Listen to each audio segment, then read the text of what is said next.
Thank you, Chair. My question's around the gas inquiry, December 2024 interim report. In January, the ACCC released this report which projected that there was the potential for structural gas shortfalls on the East Coast from 2027. End quote. The agency recommended that the government develop a gas market system plan to prepare for future shortages. I understand that the government has the Future Gas Strategy to inform gas's role in the transition to net zero, but does the government or does the department know if the government intends to develop a plan in line with ACCC's recommendation for the gas market system? Yeah, thank you, Senator. Earlier today we had a series of questions that were around the energy planning process more broadly, and in that context I answered questions around the integrated system plan.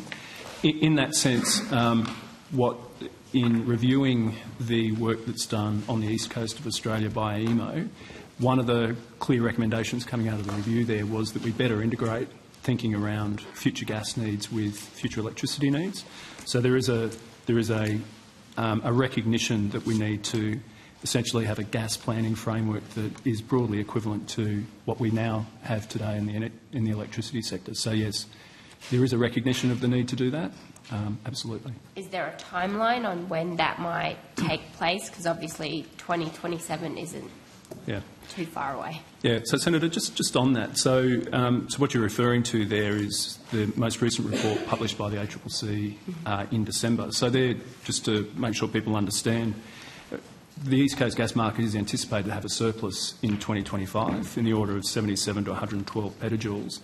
But when looking forward, one of the things that AEMO does through its gas statement of opportunities is to identify where there's an opportunity for more investment to bring on more gas supply in order to meet projections of demand.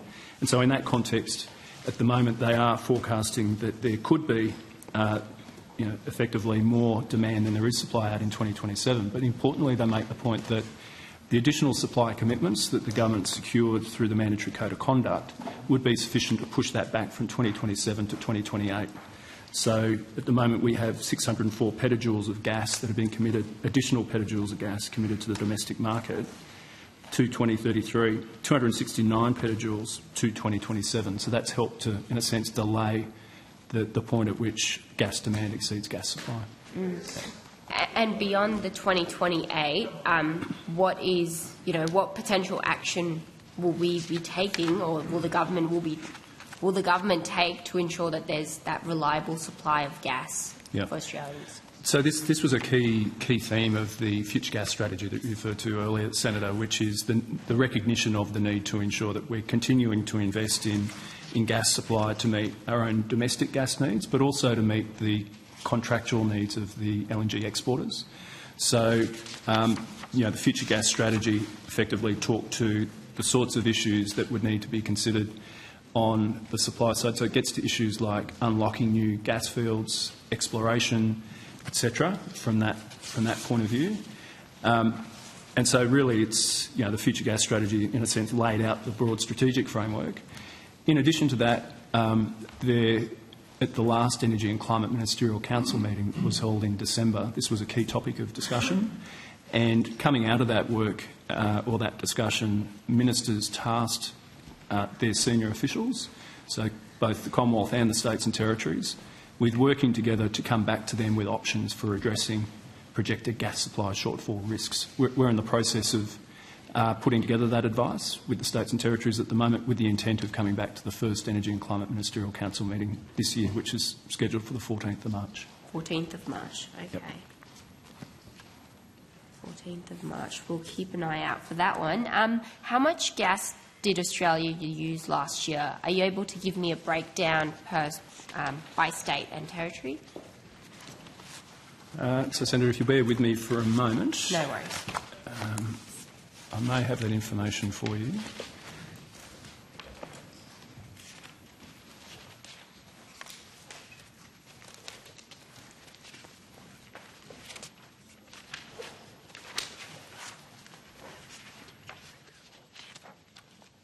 So I could give you a total fuel consumption figure for gas in 2022-2023 So in petajoules, 1,518 petajoules of gas was consumed in Australia in that financial year. 2022-23. We That's don't right. have the figures for 23-24. That comes from the Australian Energy Statistics, and unless one of my colleagues corrects me, I think that's the latest data that has been published. And on notice, are you able to provide the breakdown by state and territory?